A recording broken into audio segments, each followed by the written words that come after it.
Welcome back to the Whatnauts review show number 210, where each week we have a different story to talk about. Could be a movie, could be a comic book, all sorts of stuff. We read it, we watch it, we do what we have to do. We come back here and talk about it.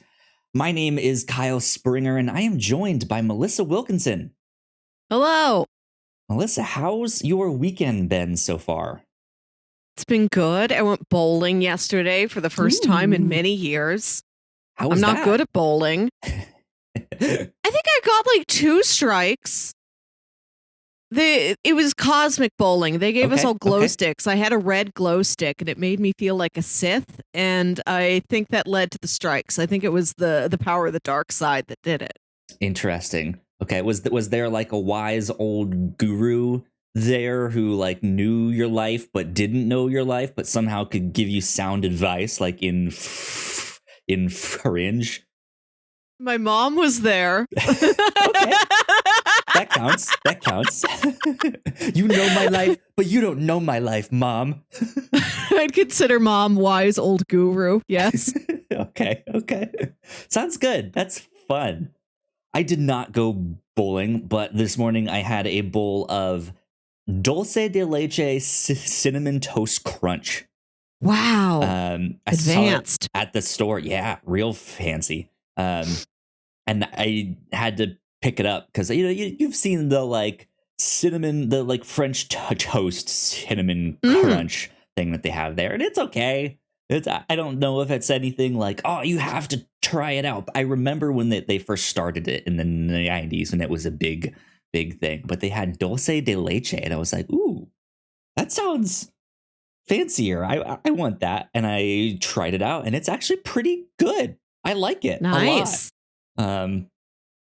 I feel like as a treat, as a snack, it's maybe better than cinnamon toast crunch, but I don't know if you always want that like that extra caramel flavor on top of that all the time, if that makes sense.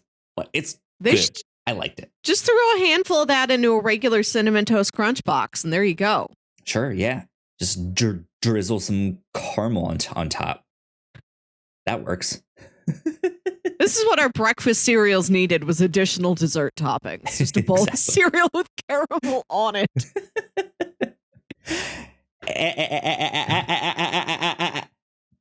Anyways, this week we are talking about a movie called RRR, or Rise, Roar, Revolt. I believe RRR. I think it just goes by triple R or RRR. But this is a movie that I had seen kind of floating around on Twitter. I saw some people talking about it, and it caught my attention. And one of the kind of genres, it's not really a genre, but one of the genres that we haven't really looked at here on the podcast is Bollywood. They have a whole entertainment industry in India that just me as a whole, I don't really know anything about. I haven't seen any Bollywood stuff. And this kind of just popped up on my Twitter feed in a way that normally, like most movies that aren't the like, it's the newest Marvel movie, like they usually don't. And it happened to be a Bollywood film. And I was like, okay, this seems interesting. Some good people are recommending this one. And so I thought it would be one of the pitches that I would do last week. And it is, in fact, the one that you picked. So here we are. It is. About to talk about RRR.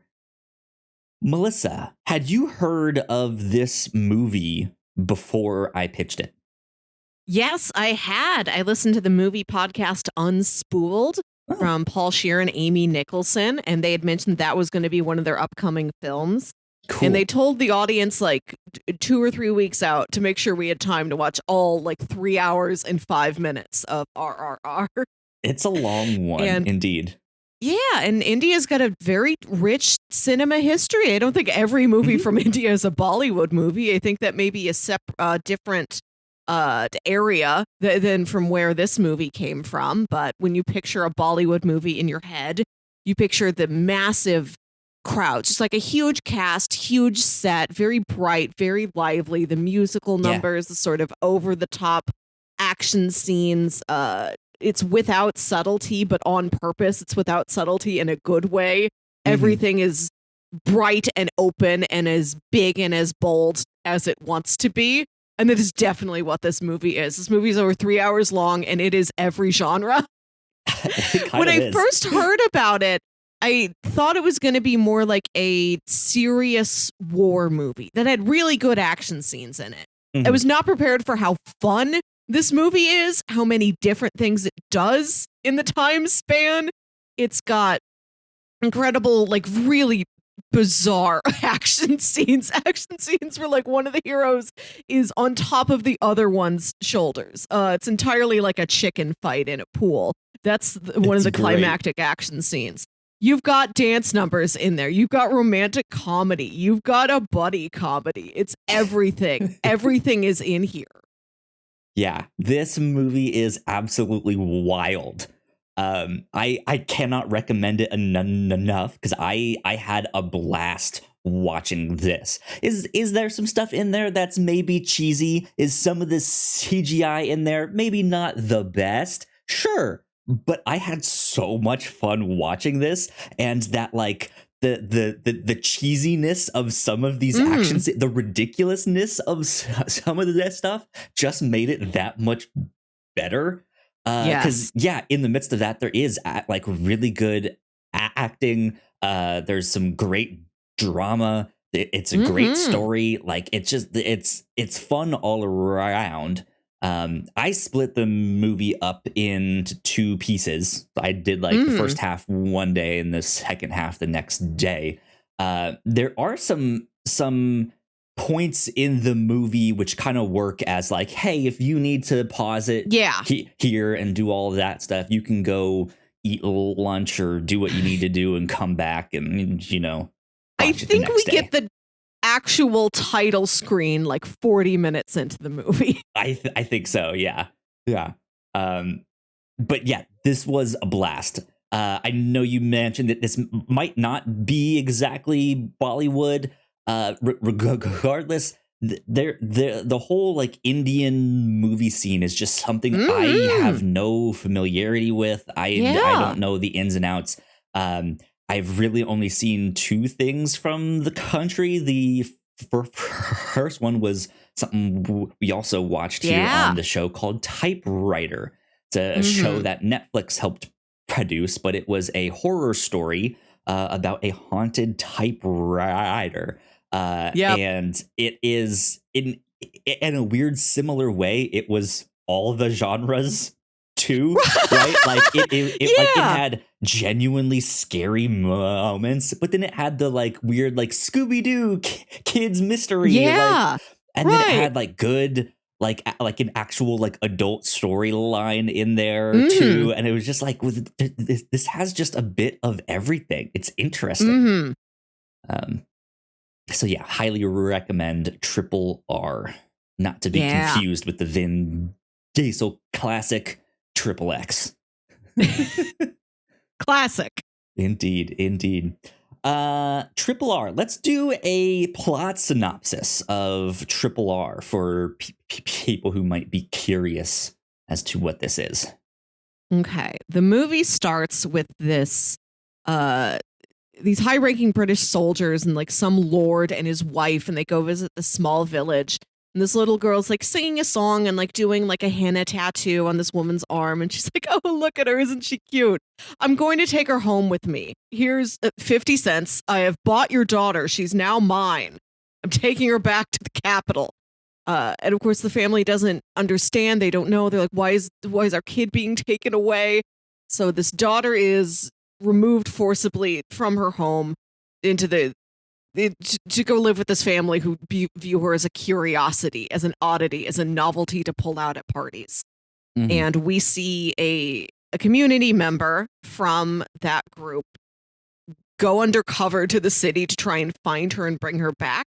And we also see an Indian man in the British military who is one of their top soldiers. He really wants to rise up the ranks in the military. And we see these two men get to, and you understand, oh, these are opposing forces. There's going to come a time where they realize, oh, I have to get the girl back from you, and oh, I have to fight you to protect this girl that my lord wants to keep for whatever reason. But on the way there, these two men meet in other circumstances. They become best friends. There is a best friends montage. There is a best friends song. Yep, absolutely. In the movie's about them finding out who each other is, having this conflict. We find out more secrets in their past about like why they're doing things the way they're doing it, and they do come together at the end. You expect the reveal to be like, there's things you expect to be the climax of the movie that happen like halfway through, and it's like, oh no, you have no idea what we have in store for you. You don't know what's happening in the second half of this movie. Yeah. It's fascinating. It's a wild ride. I had a blast watching this. Please go check it out. It's on Netflix. Mm-hmm. You guys can watch it on Netflix. It's good. 2 thumbs up. It is good. Truly one of the most surprising things I've watched in a while. Indeed. And it keeps surprising you, like, from every 20 minutes, it's got something new to show you that you didn't expect you were going to see. Yeah. Absolutely. It keeps just one-upping itself. Yeah. Which is kind of ridiculous to think about. Just like, how did they come up with this? Mm-hmm. But yeah, it's good. And hopefully here down the road on the podcast, we can get some more Indian movies and TV shows on in the mix here of all the stuff that we cover on the review show. That'd be fun. Yeah, typewriter's been one of my favorite things we've covered, and I really do like going out and finding international entertainment. Absolutely. Well, that's I think kind of it. That I have to say spoiler free. So I say we take a break for housekeeping, and then when we get back, we'll dive into spoilers and start discussing the film. So we will be right back. We put a lot of hard work into the shows that we make, and yes, we make multiple different shows here at the Whatnauts, and we'd love it if you check them all out. You can find out more information on our website at thewhatnauts.com, as well as your favorite podcasting platform of choice. When you type in the Whatnauts, all of our shows will pop up right there. Just don't forget to give us a nice rating and review if you like the shows. If you want to support what we do here at The Whatnauts, patreon.com/thewhatnauts is the best place to do that. You can support us for as little as $1 a month. You can get all kinds of exclusive content at the $3 tier. You can also get a shout out and a thank you on all of our shows at the $5 tier. You can support us on Twitch by subscribing to our channel at twitch.tv/thewhatnauts, and we would love to have you all join us for our live streams and talk with us in the chat. And lastly, we have merch. If you'd like to grab yourself a shirt or a sweatshirt or a mug or something else, go to thewhatnauts.com/store to pick up some merch today. And we are back. A big shout out to all of our Patreon supporters. Thank you so much. It means a lot. Thank you. We appreciate it. Cool things that we've been up to here at the Whatnauts. Let's see. Miss Marvel is happening right now. We've been doing our reactions to Miss Marvel. It's kind of an interesting time to watch both RRR and Miss Marvel at the same time. Yeah. Let's see. Obi-Wan Kenobi has its finale this next week, so be on the lookout for that, because we should be doing our reactions to that. That will be up on our YouTube channel, as well as the Reactor Core podcast feed. On the Captain's Log, we just did a big roundup of some of the Netflix Geeked Week stuff that we were looking forward to, as well as some of the big old like movie trailers and stuff that we had missed the past 2 weeks. And then crossplay, we are just having like the Summer Game Fest wrap up. So if you are a fan of video games, go check out our video game podcast, Crossplay, all that stuff. But that's about it for housekeeping right now. So let's get into spoilers. Cool. Here we are in spoiler territory.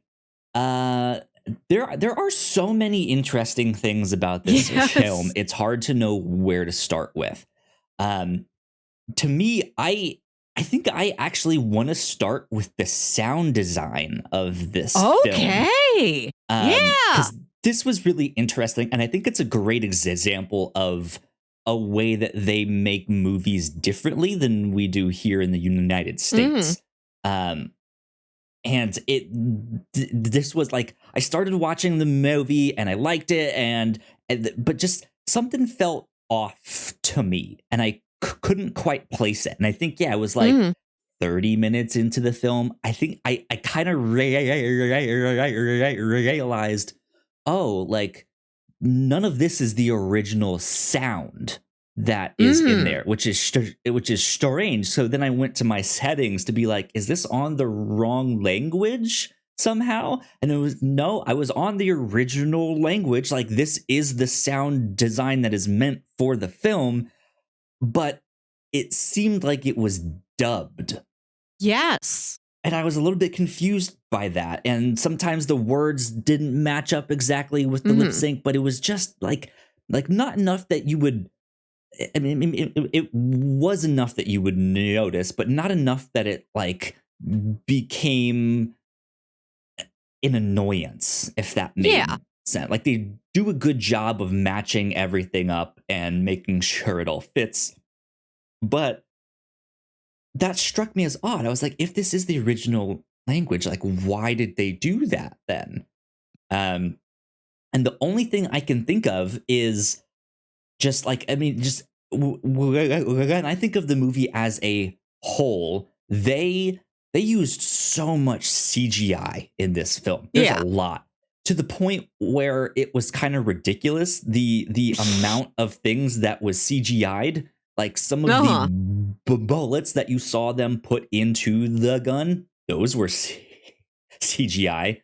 There's a scene where people are smoking cigarettes. Some of those cigarettes are CGI. Like, the smoke that they exhale, that's all CGI.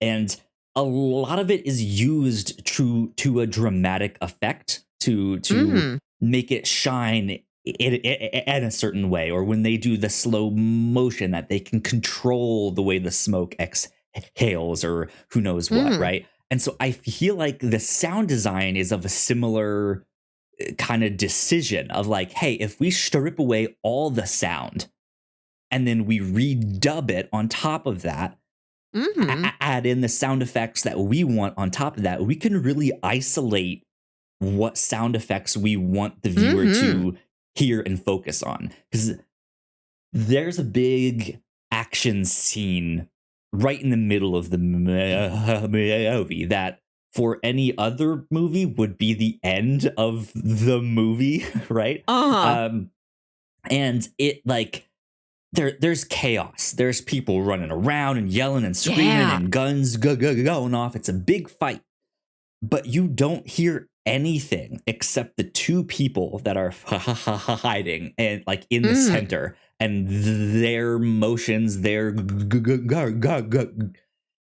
grunts and all that stuff. And it's interesting because it really does help you like hyper focus in on them and their story, and not just all of the chaos that is there. So it's interesting. I don't know if I like it, but I understand it, and I see how it can create a desired effect, right? To be like, hey, we want you to look at this thing. We want you to focus on this thing and have your full attention on that. And there is absolutely value in that, because that's how you tell a good story, right? Of you make them look here, you make them do that, you make them focus on this thing. And that's also kind of how magicians work, right? They want you to look at a certain thing so that when they are preparing something else, right, down here, you're not paying attention to that.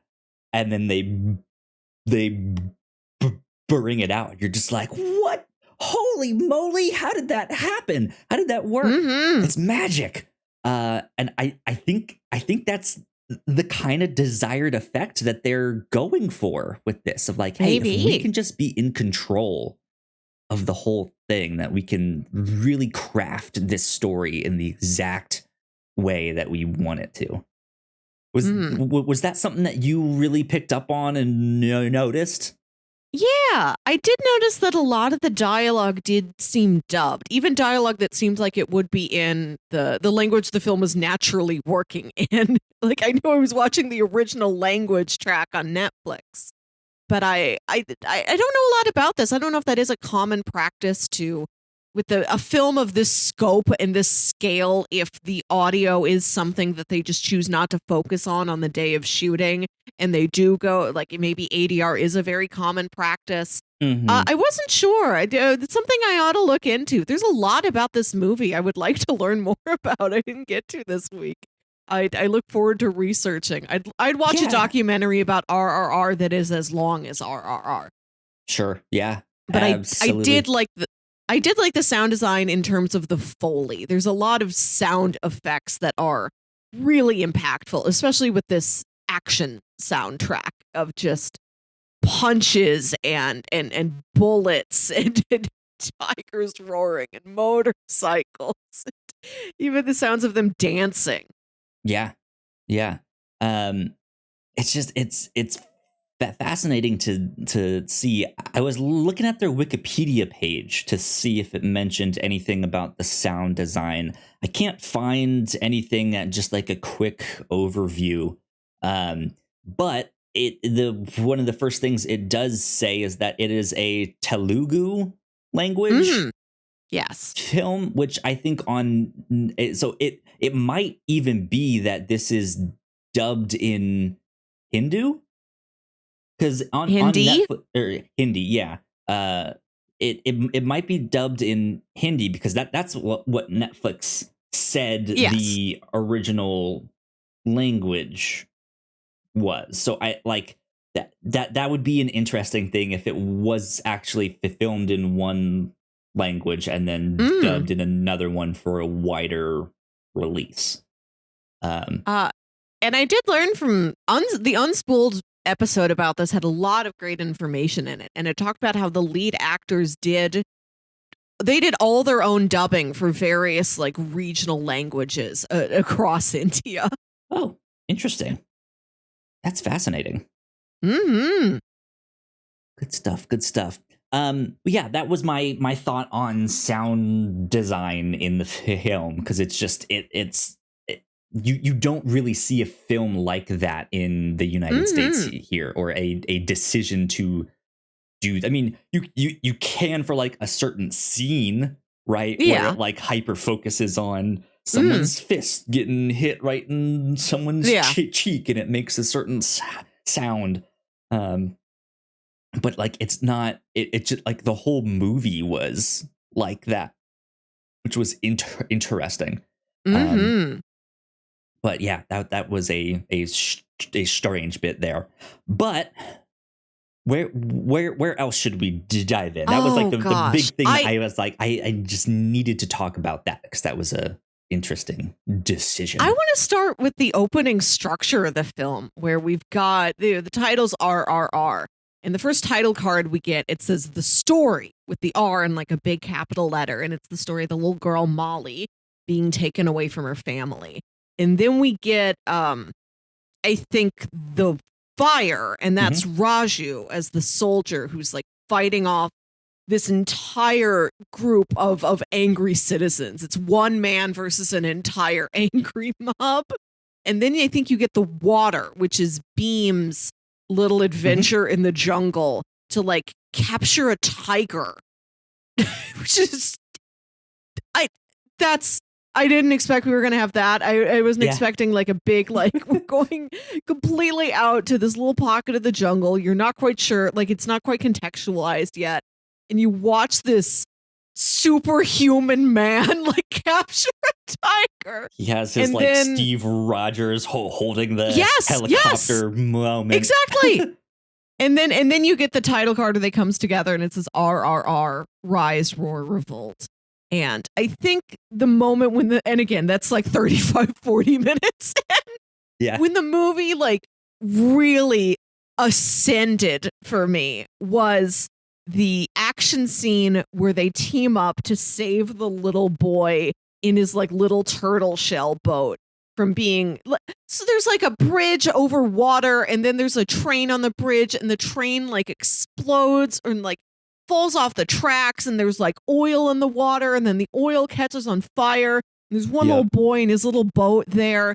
And then like Rashu and Beam like see each other from like a mile away, clock each other. Right. They unite immediately. They immediately know what to do. They're a team. One of them's got a motorcycle. One of them's got a horse. They're like swinging from like ropes and chains, like over the bridge, like down to like swoop up the boy in their arms. Yeah. I've never seen anything like this. It is wild. Yeah. Cause the Raju is up on top of the bridge kind of looking and he's mostly by himself, but then he looks down and sees Beam very obviously like directing people to go do this, go get that, like and so he's like, all right, that guy knows what he's doing, he can help. And so when he turns around, he's like, hey, look at me over here, right? And they have this weird like, is he me? Yeah. They just have this understanding of like, hey, I need your help. Yes, I will help you. And they do the wildest thing, where they jump off opposite sides of the bridge and they're connected by a rope, so they swing underneath it, and that's how they pick up the boy. But then they're tossing the boy back and forth. One of them has a flag. They get the flag wet. They toss that to the other one. This is all in like one fell swoop. And it is like the most wild action scene. And it's so unique. Like that's really not something you would see here in the United States. Like it would involve more guns, more explosions. They would pull the kid underwater or something where he can't catch on fire, or I don't know. But it's like the way, and then the way it culminates with them just wrapping arms. God, and then the scene immediately leads into the like 10-minute friendship montage. They're best friends. And it's just got, and I also have to mention the songs throughout this movie. We talked about like the dialogue recording and like the Foley of it, but the music is wonderful with all this like sort of human voice percussion, and there's so many original, I'm not sure, but the songs throughout the movie are so literally descriptive of what is happening in the movie, or if they have metaphors, they're very like overt, clear metaphors. Like you watch these two guys like be friends and they sing a song about like, look at these two men, they are friends, but who knows what will happen to them. Fate brought them together. Will fate drive them apart? Yeah, it's kind of like the song is narrating what's happening, but it's more so like foreshadowing, right? Yes. It's not being like, and then they met, and then they had a training montage, and then they did this. It's just like, hey, fate brought these two men together. They're on opposite sides, but they don't know it yet. This could go really bad. And so they're just like, how long will this last? Who knows? And it's joyous. Like the song is it's intense, but it's joyous and it's captivating. But it is foreboding too, because that is the conflict, is that these two men meet and don't realize that they are kind of the men that they are looking for or looking out for. Yeah. Right, the cop is after him, he's looking to avoid him, but like just like they don't realize that they are enemies. Right. I mean, at the end of the day, they're not, but they don't know that. And it's just, yeah, it's just fascinating to see them just be the best of friends Immediately. Yeah.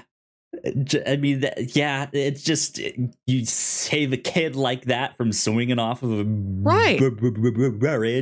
You have to be right. Right. Of course, we like go ride motorcycles together. I'm gonna put my friend on my shoulders, and then I'm going to like lift him up. I'm just gonna do some squats with my friend on my shoulders, like how best friends do. You know, I do that all the time, right? God. Yeah, that was a fascinating little sequence there. I liked it a lot. But they keep one-upping themselves. Right. You've got that, and then you've got they one-up themselves not in terms of action, but there's the literal action of like a fight or a rescue, and then there's the dance scene, which is at the same level. Like the dance scene escalates over the action scene, and then another action scene escalates over the dance scene. It keeps going back and forth. I love the dance scene. I love that we've got this like comedy of manners in here also. Yeah. Like it's a movie that's giving me such like these visuals and these like scene designs that like I've never thought of before. I've never thought of like two guys spot each other from a mile away, raise their arms. They're like, let's save the boy wordlessly. We instantly know how to save this boy from peril.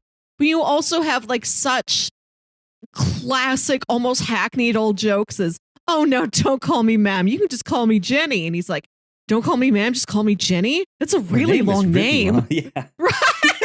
Like, and like long. That is used with the same amount of joy as like every original thing in the movie. Everything that feels kind of old fashioned and everything that feels brand new to you. Everything's on the same level of I'm so excited I get to do this.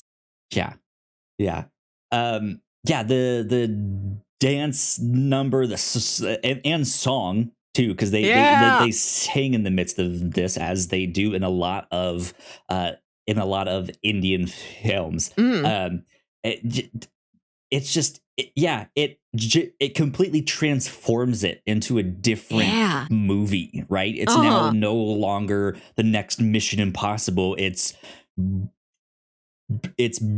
Bring It On 6 or who knows what number they're on, right? Yeah. And they just have this dance battle. It's this battle of manners, as you said, as they're like trying to teach the British some manners, but the British are also trying to teach them some manners, but in a racist way. All these British guys, every British character in this movie is an absolute cartoon. Like they have no dimensionality. Even Jenny, who's very sweet, she's sweet in such a cartoon way. She's like this pure little angel with like no gray areas to her. Everybody we meet is either like they're all completely bad or completely good. That's another interesting thing about the film, is that Jenny, the Beam's love interest in this, is almost non-existent. She will vanish for large portions of the film. Yeah. She is there to kind of remind you that like, hey, he has a crush on her, and that she is the not racist one in the film, right? And besides that, though, it is all about the boys being boys. Right. Yeah. And that like their good friendship. And I saw on the Wikipedia page, like way down in the like reception and stuff like that, like on the screenings, everyone just thought that they were gay. They were just like, yep, those guys are gay. Their relationship is given such weight and intensity and passion.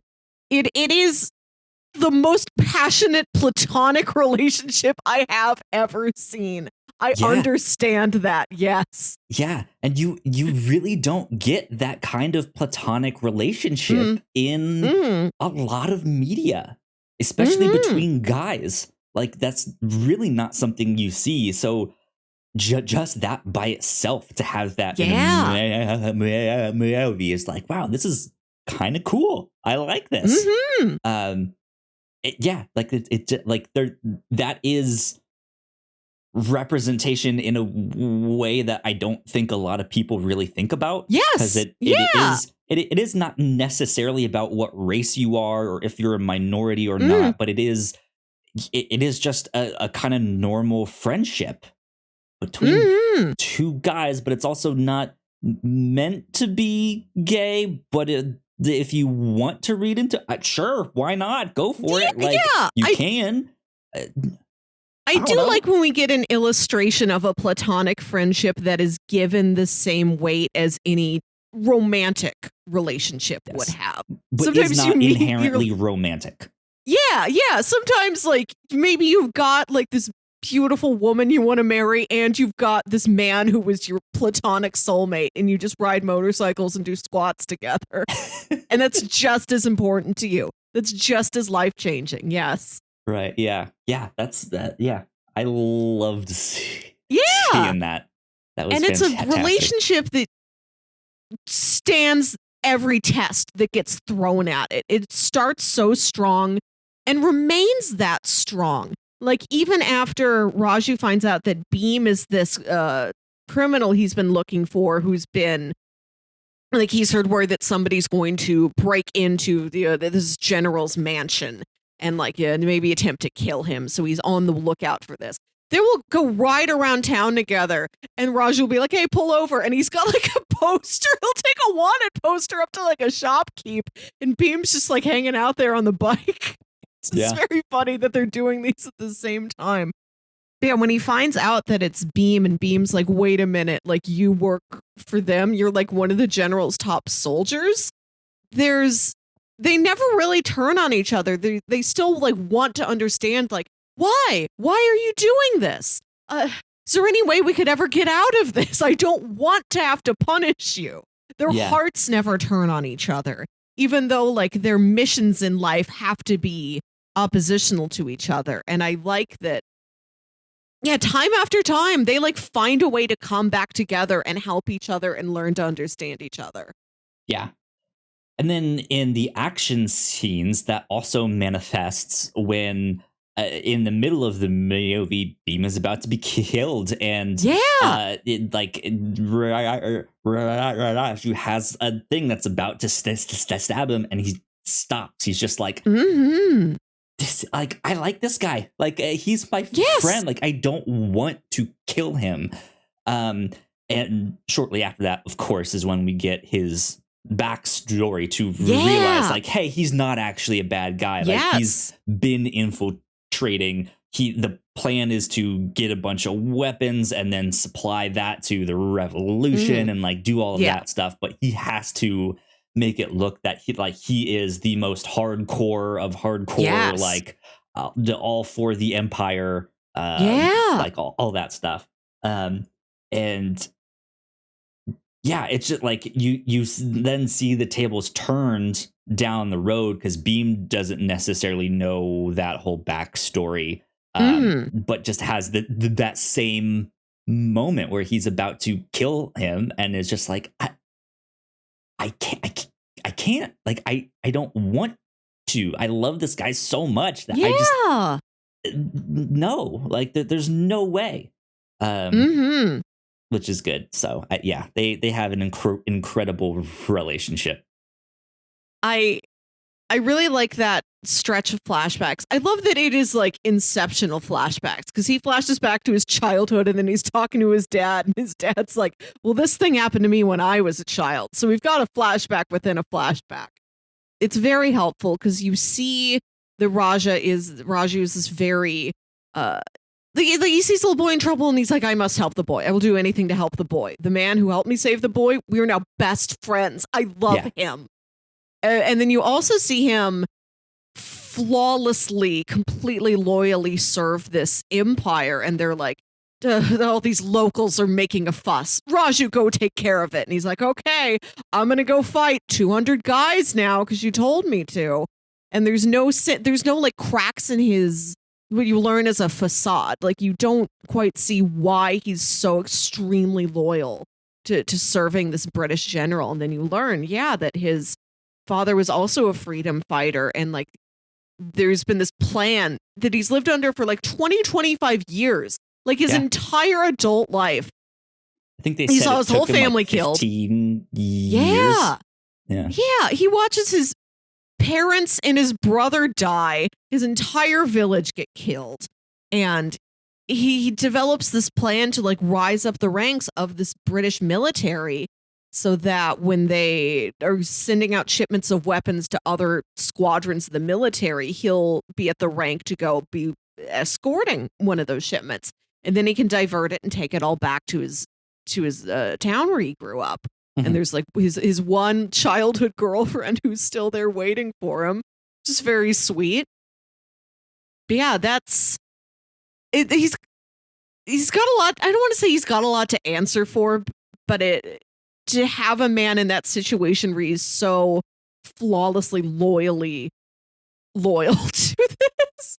Flawlessly loyal. This movie's such like big emotions. I have trouble like even putting them into words. My heart's just like big soaring feelings and CGI flames and a cartoon tiger now. Yeah. And he's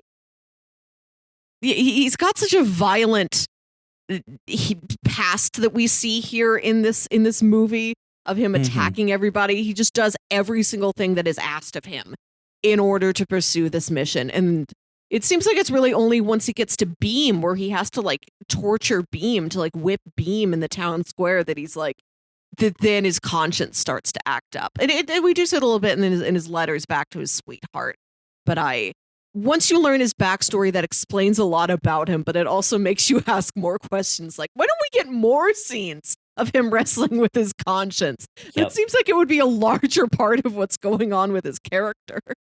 Yeah, he feels like he needs to keep this facade up as long as he can and as staunchly as he can, so that he can do the one that like I feel like he almost thinks he needs to sacrifice himself for most of this film to get the weapons, to deliver them. Like I don't. He feels like a character that thinks he isn't gonna survive longer than that. Like, hey, once I get you the weapons, that's it. Like they'll know that I did this and I'm done for. Right. I will not retire. Yeah. I won't marry and settle down and have kids. Surely this mission will kill me. Yeah. And so I think he takes that with him, which helps him to not really wrestle with it in terms of consciousness. I guess so. But it is still. It would have liked to see him writing the letters more often. Would have liked to see that romance between him and I don't remember her name. Sita, I believe is Sita. That sounds more correct. But yeah, with the woman that he likes, right? Like he has a love interest too, but because of the way the story is structured, you don't really get that until the second half of the film, and by then it's kind of, it's not too late, but it's just like, oh well, I would have liked to have gotten more, but I guess it wouldn't have really worked in there. So I don't know, but it was good. I enjoyed it a lot. Yeah, it is wild that this movie, we're talking about Ms. Marvel this week and how that is a show in like just one episode, just in episode 2, talks very frankly about the atrocities that are in the history of Pakistan and India and adjacent areas. And it's also like, what if you put ice cream on top of a pizza? And this movie also is like very frank about how terrible things were. And I went in thinking that's what the movie was going to be. I thought it was going to be like a serious historical war epic. And it is that. And then it is also the 10-minute friendship song and the big joyous, we're going to show these British jerks, we're going to dance. We're going to dance forever. Watch us dance intensely for 10 minutes again.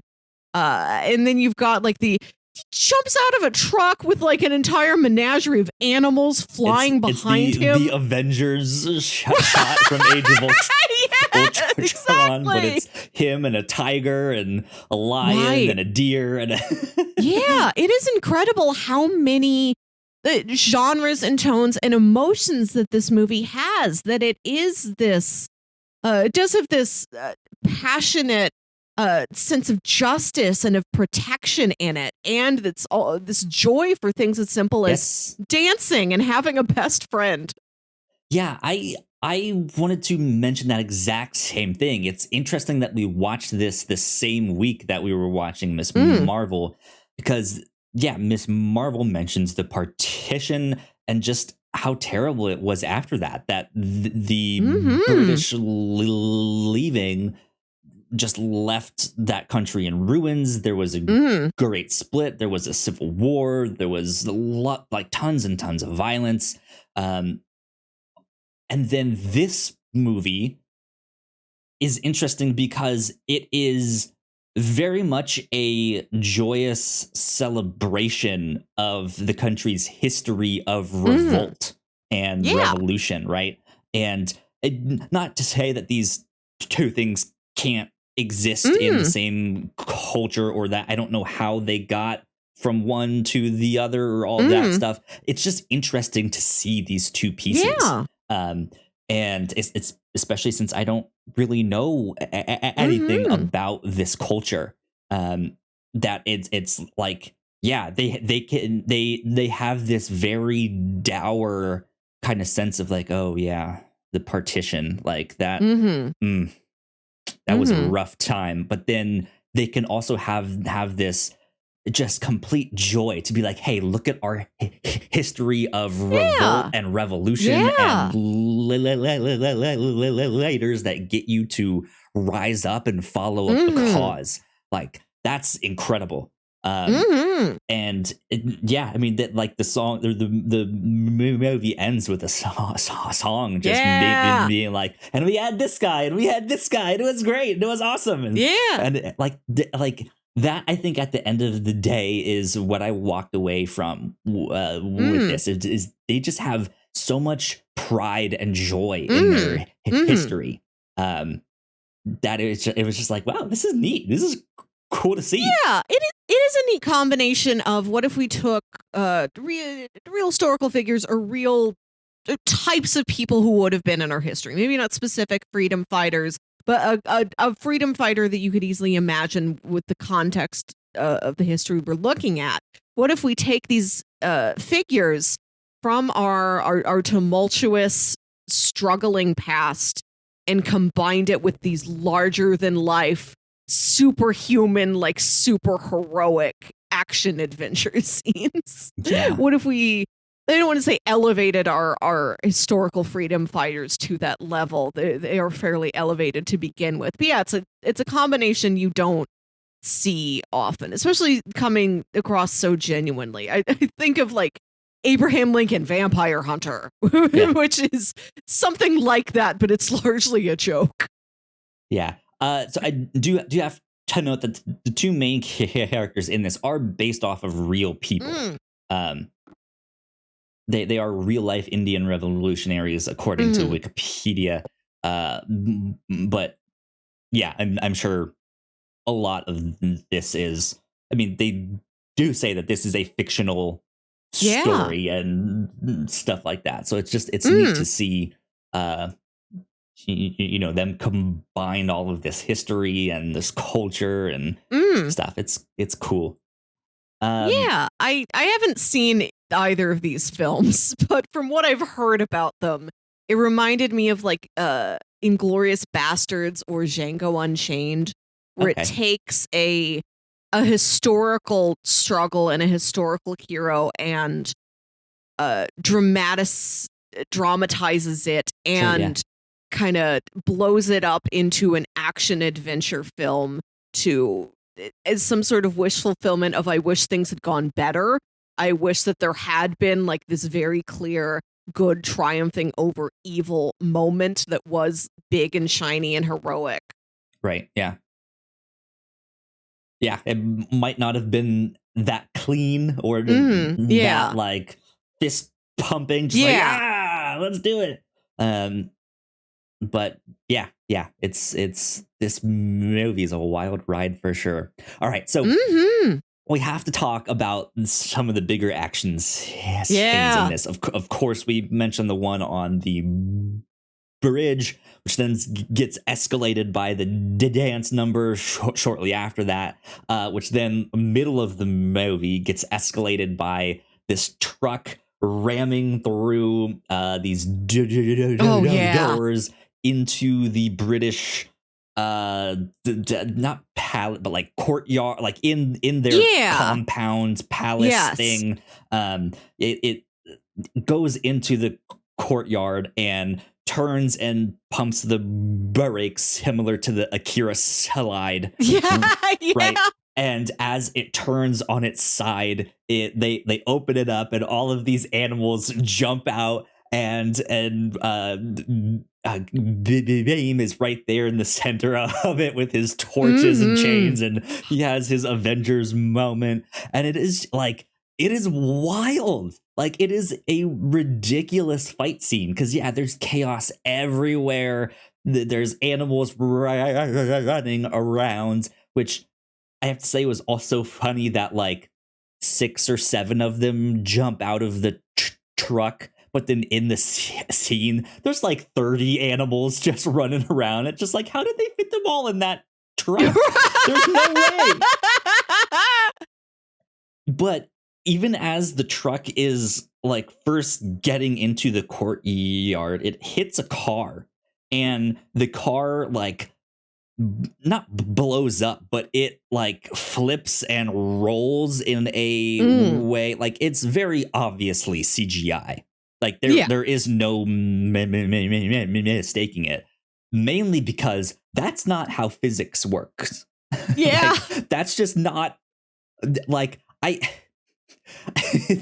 just it's not believable. But it's that thing that I was mentioning of like there is these ridiculous moments, like all those animals are fake, like that car exploding and rolling is fake, that train exploding was all fake. Like it's very obviously fake.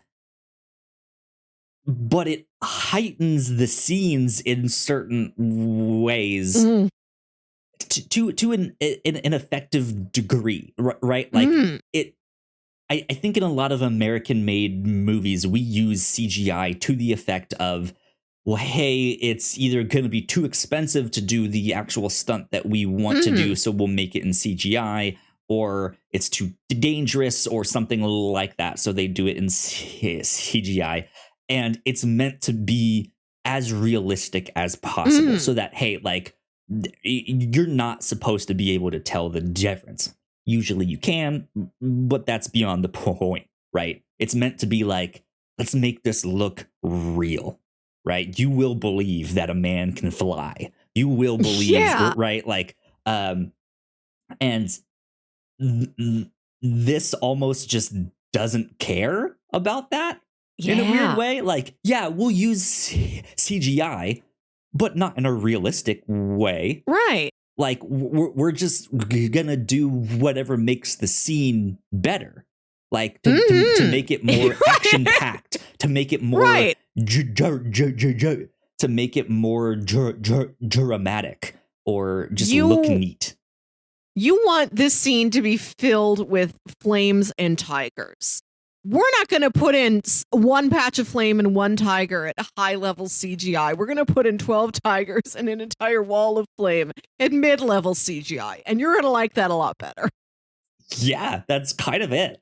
And it makes the scene not necessarily more immersive, but there's just more going on, it feels like, right? Yeah, there's so much to look at. And I think this is also where the sound design comes in. Yeah.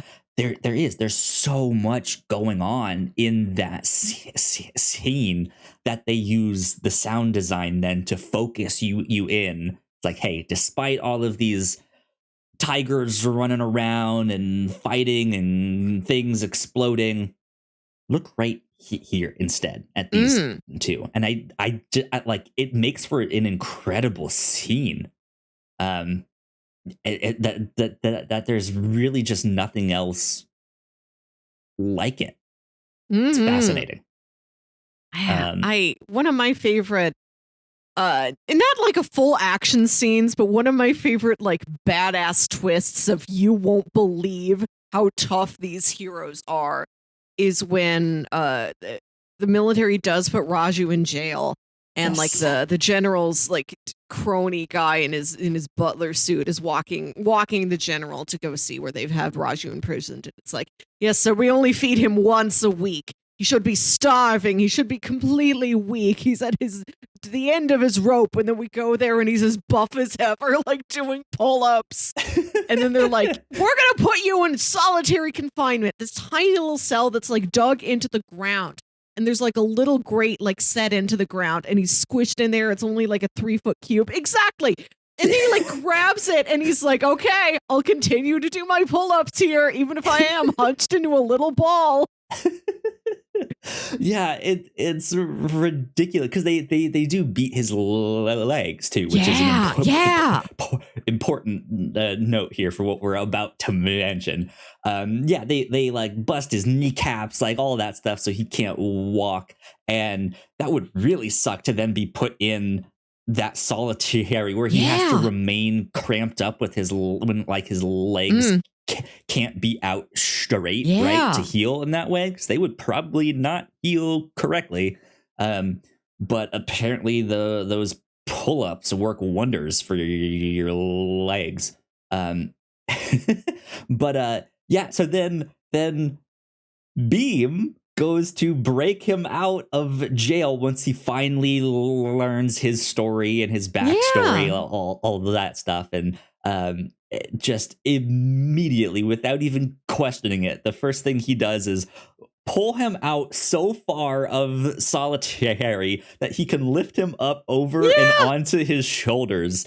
And they have a whole freaking fight scene where he's just sitting on top of his shoulders. And it is this is the most ridiculous scene in the whole movie to me.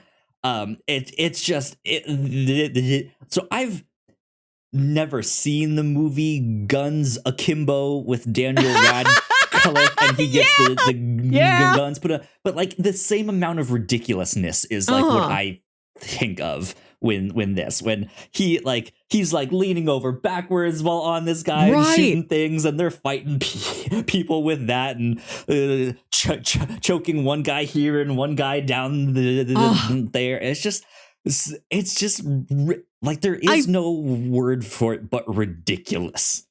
I love how often they will take they'll pick up a soldier and use him as a bludgeon against a different soldier. Yeah. Everything is a weapon in these guys' hands. They will pick up and throw a motorcycle. Yeah. But you're never, ever gonna see a serious American action movie do this. Right? Yeah, and you could maybe in like a spoof, like a Mission Impossible spoof movie that is meant to be more of a comedy. Like what was the Johnny English, right? Okay. With Mr. Bean. Like that would be like that gag, that bit would be reserved for something like that. And to see them put it in this and take it seriously. Like, this is not meant to, I mean, it is meant to be funny, but it's not meant to be a joke, if that makes sense, right? Yeah. It's meant to be like, what? This is wild. Right. Like, this is ridiculous. There's no punchline in this movie. Everything is comical because of the outlandish lengths it goes to, but everything is also so sincere. Yeah. And they play it for action, like straight action. And it's awesome. It's so great. I think about the Mission Impossible movies, which also have these larger than life action set pieces. Like in movie 4, they're doing movie 7 next year, but back in movie 4, Ethan Hunt climbs the outside of the Burj Khalifa, the tallest building in the world. Yeah. Like, it's also really kind of ridiculous, but it is taken more seriously, more wryly, I guess, where he will sort of be like, oh, things I do for America. I got to climb the outside of this building with my, magnet mitts, and then one of my magnet mitts doesn't work, and then I have to hobble up there with one hand, and then a sandstorm rolls in. Yeah. Yeah, there is more of a sense of legitimate comedy with it's both more serious and more overtly comedic in something like Mission Impossible. And it's also way more, it is as realistic as a stunt that ridiculous could be. Like, it is all done.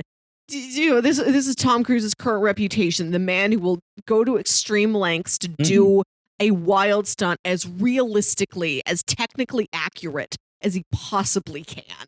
And then you've got this movie that has things that are more ridiculous in a more cartoony way, and it is bright colors, full walls of flames, CGI animals. Really different approaches to the escalation of what an action movie can be. Yeah, it's fascinating to see all those differences. And that's not even the last big action scene. Shortly after this, somehow his knees miraculously get better, and then he can hop off and do all of that stuff. But they have this action scene out in the woods, out in the jungle, right? And it is by this point, the movie has kind of transformed these characters into these, for lack of better terms, avatars for the gods. Yeah. Right. As they take this bow and arrow that is on this statue of some god that I'm not familiar with here. But yeah, they become more of these heavenly warriors, or these angelic beings, as they are just destroying all of these special forces soldiers in the jungle. Which is kind of wild. But yeah, to me, it is the on the shoulders action scene that is the most just what is this? This is ridiculous, and I love it. You've never seen anything like that. I could imagine a Western action movie has we'll have our two characters handcuffed together or something like that. Sure. Yeah. I'm sure I've seen that or something like it. Alfred Hitchcock's The 39 Steps, right? Yeah. But to have one character on the other one's shoulders, it's a kid who wants to get on their dad's shoulders to see a parade, and they have an entire fight scene like that, and they're bending over backwards as one conglomerated unit. Yeah. And picking up a guy and throwing him into a different guy. It's wild. Wild stuff. But yeah, the action in this movie is stellar. It's just different from what we're used to here in the United States. The whole thing I just think is fascinating. I was very happy to watch this movie. It was such a surprise. It was what I thought it was going to be, and then so many other things also, all at 100% saturation. Yeah. Yeah, and I'm very curious to see what kind of effect this will have in Western cinema in the years to come. It's been so big. I think this is something that you could They could reach a wider audience. I'm going to go see my dad today, and I'm going to see if I can get him to watch that bridge action sequence. Like, Dad, I don't know if you've ever seen anything like this. Yeah. And I would love to see if the outlandishness of the stunts, or like if in Mission Impossible Dead Reckoning Part 2, Ethan Hunt does need to dance. Who knows? Yeah, maybe. Our next James Bond is a dancing James Bond. According to Wikipedia, this does mention that RRR is the most expensive Indian film at the time of its release. So that might imply that something else has come out in the past month or two that has a bigger budget. This is a new movie. This is March new. 25th, right? March 25th is when this came out. But yeah, like I think because of how big the budget is, how like just incredible the action is, how much I'm seeing it on Twitter. Yeah, I think this really is hitting a wider audience to do all of that. I know my Netflix is now being like, oh, you want more Indian films? Here's this, here's that, here's this thing. I'm a big video game fan, and I follow Hideo Kojima, who made the Metal Gear Solid games, recently made Death Stranding, and he watched this film this past week, and then he posted about it, and then he started to talk about the other Bollywood films that he's talked about. He's like, I've seen this popular one that you would expect and all that stuff, but he said his favorite was one called Three Idiots, which is also on Netflix because this popped up in the recommendations. This has been in my long list of pitches for a while. I have heard of this movie. It is India's biggest comedy, like out massive numbers, like changed the game, demolished a huge blockbuster comedy over in India. And I was listening, I heard about it on some podcast that was talking about how so many fans of the movie went to one of the places where it was filmed. I think it might be like a road trip comedy or something, but like whoever these titular Three Idiots are, they go to like some beautiful scenic countryside. And then everyone who saw the movie wanted to go to that countryside. And it was a real struggle to like allow the tourism and keep it preserved as it was.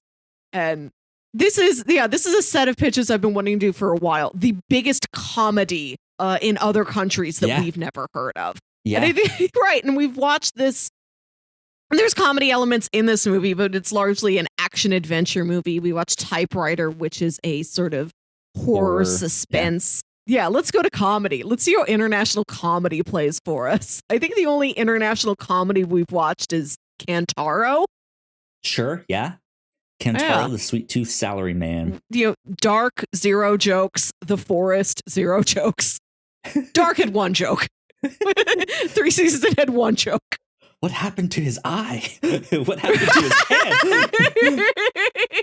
I'm thinking about when Egon Tiedemann is like, you're a teen, right? Teens are all really into the devil, right? All this is devil music. Do you know the devil? Yeah. God. Yeah, that would be interesting. I know Netflix described that movie as like, hey, this is one of India's like top 10 movies of all time. Yeah, not just in comedies. Yes. Highest grossing films of all time. So yeah, just like stuff like that would be neat to explore. And I know that down the road here, we always like to get some international content here on the show, but stuff from India is one we haven't really explored, especially knowing that they have a very prolific cinema culture. So there you go. I don't know if I have really any other stuff that I want to kind of point out or talk about. I mean, they're like, there's a lot going on. There is a lot. we could talk for a whole lot more if we do really want to dissect more of the characters and stuff like that. But yeah, I had so much fun watching this. It is really long, though. It is 3 hours and 5 minutes. I think it works perfectly if you want to split it up into two. Yeah. Just about an hour and a half in. It's kind of in the middle of that big fight scene in the courtyard. But I think that's also a good time to stop it in a weird way. Right, yeah, like it ends with him like about to kill him. And if you stop it there, like it's kind of a cliffhanger of like what's gonna happen, and then when you come back, then you learn the backstory of Raju and stuff like that. So makes for an interesting thing. Let me ask you this though, as my last question. Okay. Would you have preferred this as a TV series? Or are you like, I guess as an alternate, how do you feel about long movies, like a 3 hour? I can go for a long movie. Yeah. I really like when a movie plays with time and like has enough to fill itself to be 3 hours, like The Batman. But I also like when a movie's like, no, I can get in and out in 90 minutes, like Venom, Let There Be Carnage. Interesting. Yeah. Like do the length that feels right for you. Don't feel like you have to stick within the like 2 hour, 15 minutes just because that's like standard movie film length. Like do what you need to do. That is one of the strengths of the medium, is that it could be any length. Be the one that's right for you. Look into your heart. Absolutely. Yeah. I'm definitely okay with long movies. As long as it's paced well. Yeah. The one thing that I maybe don't like about this movie is how it feels like it stops and starts so many times, because they have to tell this person's story and then that person, and here's the big action scene halfway in, which feels like the climax of the movie, but you're only halfway in, so it's kind of this like false ending, right? It's like, well, that's not the end actually.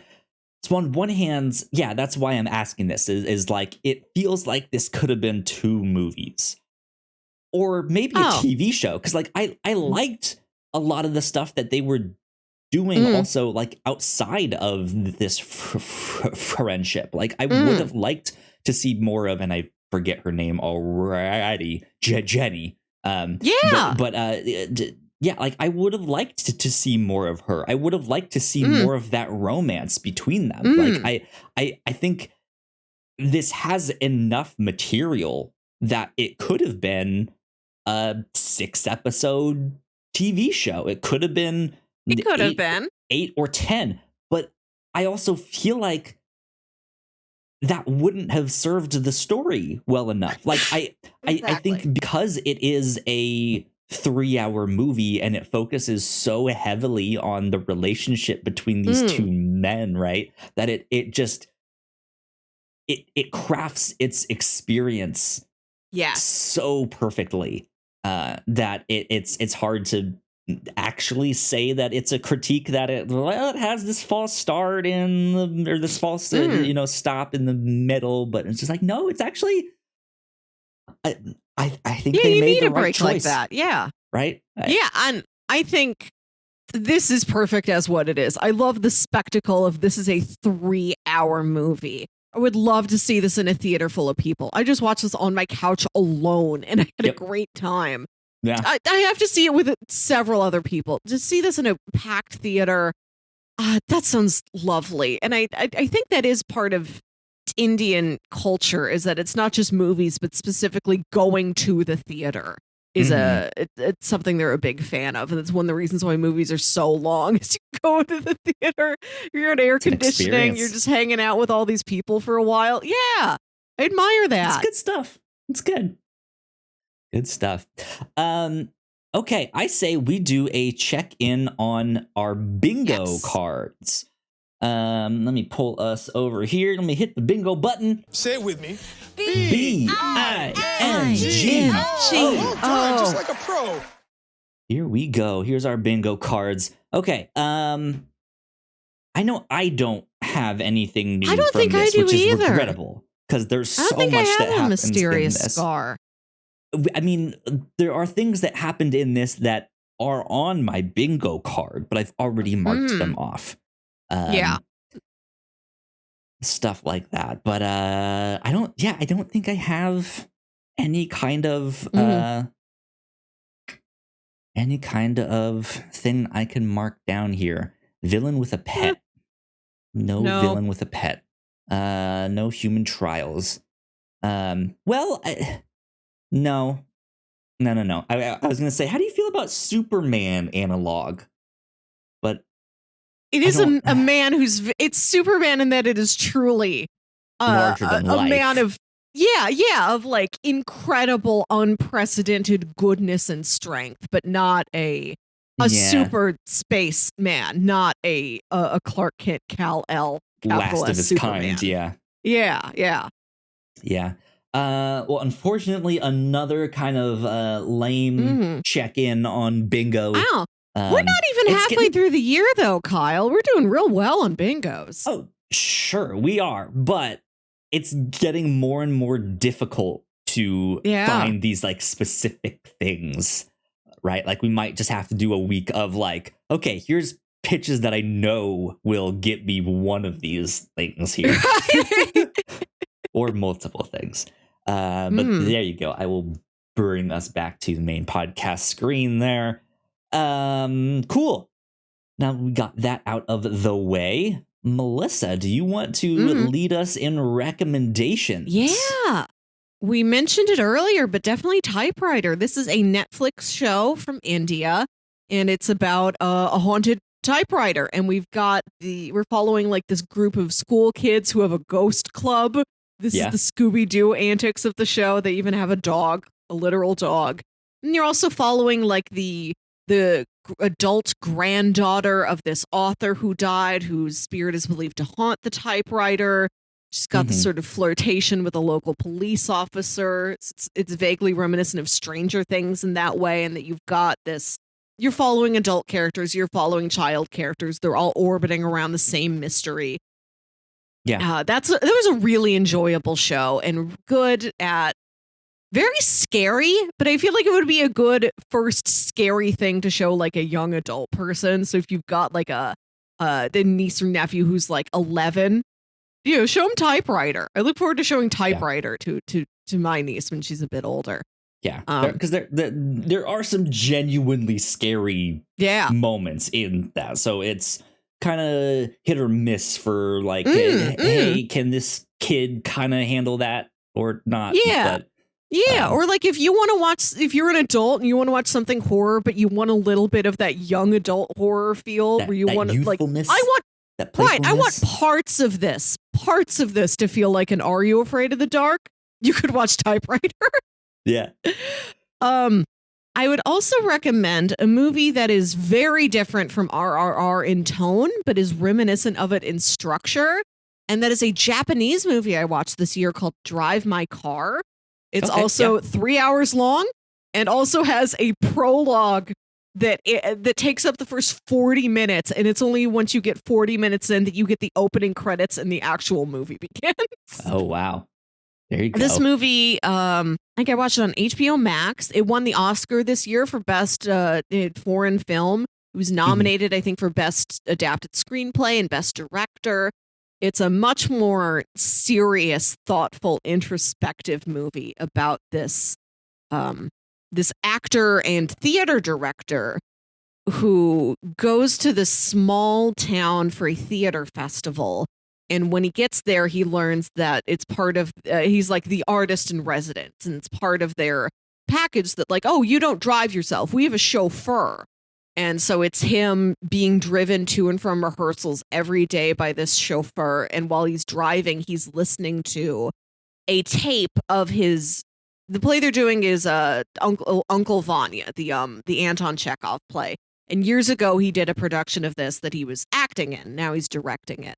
And he has a tape of his late wife reading him the lines so that he could practice the lines against her when he would drive his car around town.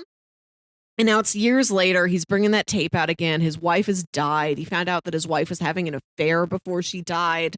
And now he has to listen to these tapes and like get to know the script again in this awkward situation where there's a young lady driving his car around this town. And then like the man his wife had an affair with is one of the actors who auditions for his play. And his play's got this multicultural cast and everybody's going to be performing in their own native language.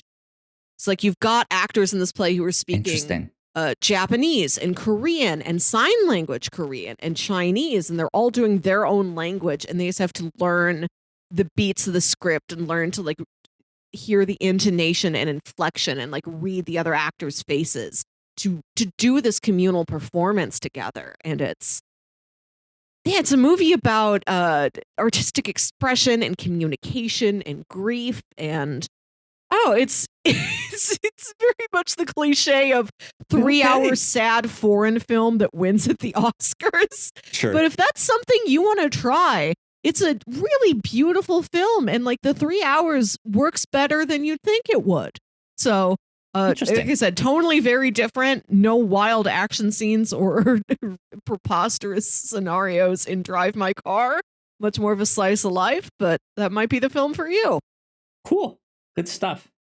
I also have a couple recommendations here, two of which are it's not like, hey, if you want more of this, then go go watch these, but it's other like, hey, these are the kind of just like it's not necessarily a joyful action film, but it's more maybe a crime thing, but it's Indian, but it's this or that, right?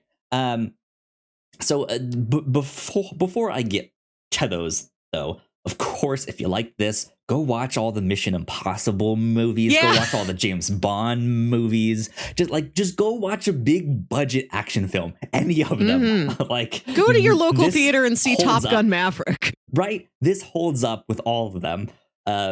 So just go have some fun and watch some explosions. That's what I would recommend as my first one. I recommend explosions. Yeah.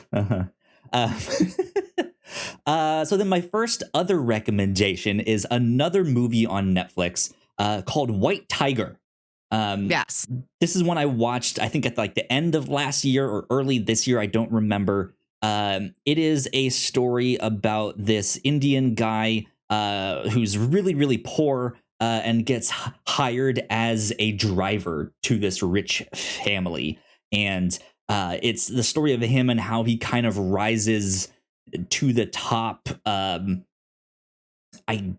guess, of like the transportation service in the city. I think that's a weird way to put it, but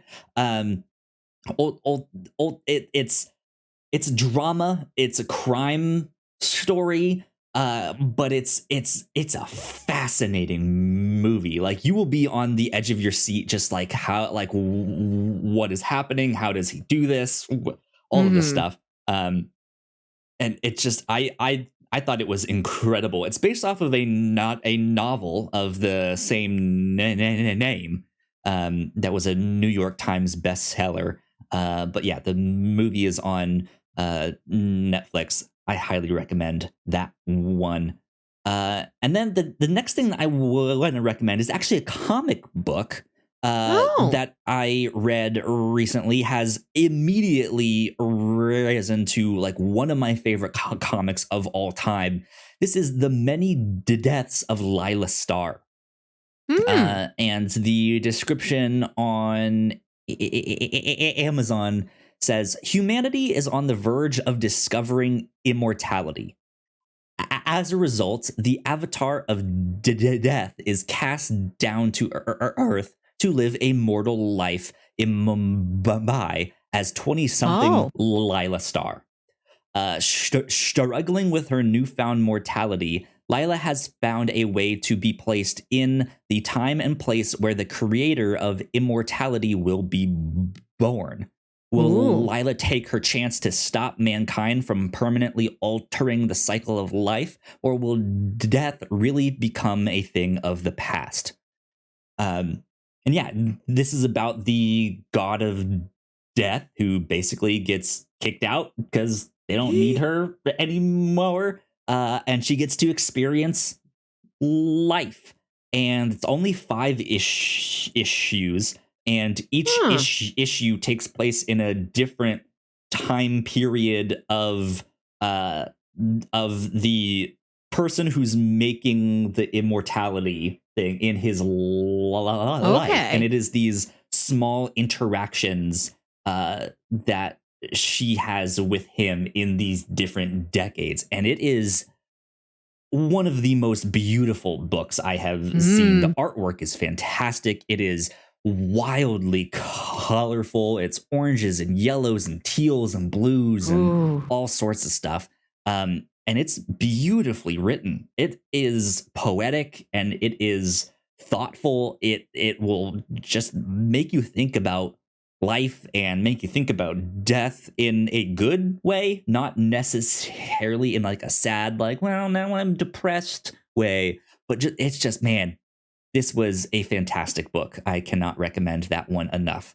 So again, not like big on action or stuff like that. But yeah, I just, this, you have to go watch this. I guess I'm recommending it on the level of like, you must see this. Okay. If that makes sense. So there you go. That's my recommendations for this week. Nice.